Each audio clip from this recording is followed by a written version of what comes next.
Generally prepared. Yan ang naging paglalarawan ni Education Undersecretary Mel John Versosa matapos niyang inspeksyonin ang ilang eskwelahan sa Ilocos Sur bilang bahagi ng nationwide school security audit. Yan ang ulat ni Bridget Marcasi ng PTV Cordillera. Alinsunod sa direktiba ni President Ferdinand R. Marcos Jr. at bahagi ng nationwide school security audit ng Department of Education sa 43,000 na public schools sa bansa, binisita ni Department of Education Undersecretary for Administration, Attorney Mel John Versosa, ang ilang paaralan sa Vigan City, Ilocos Sur. Pinuntahan din ng opisyal ang 4-story building o 16 classrooms sa Ilocos Sur National High School, 2-story 6-classroom multipurpose building sa Pantay Integrated School at maging ang mga pasilidad sa Nagsangalan Elementary School na kinabibilangan ng Gabaldon Building sa Vigan Central School.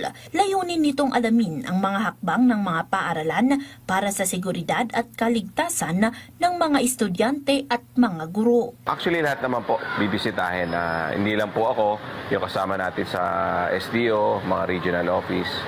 Ito po kasi nirecommend na kasi siguro owning to the size po ng mga schools dito para ma-benchmark po natin. Like kanina sa Ilocos Sur National High School, almost 7,000 yung mga learners doon. So para meron tayong basis or standard for comparison naman sa mga other schools. Sa pagsisiyasat ng opisyal, inilarawan niyang karamihan sa mga public schools ay generally prepared, lalo pa at lahat ay may metal detector na makakatulong para sa seguridad sa loob at labas ng paaralan.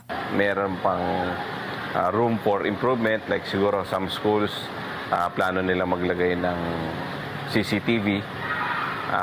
Other schools naman gusto nilang magdagdag pa ng security and mag-conduct daw ng proper training para sa security. But for me, overall, okay naman po yung sinagawa nating audit. Sa kabila nito, diin niya ang pangangailangan ng iba pang interventions gaya ng procurement ng mga metal detectors, pagpapaigting ng access control sa pamamagitan ng paglimita ng entry point sa mga paaralan at ang maigting na koordinasyon sa mga lokal na pamahalaan at barangay officials. Bilang long-term intervention, kailangan ang karagdagang infrastructure projects lalo na ang mga perimeter fence at iba pa. Bridget Marcasi, Pangospian, para sa Bayan.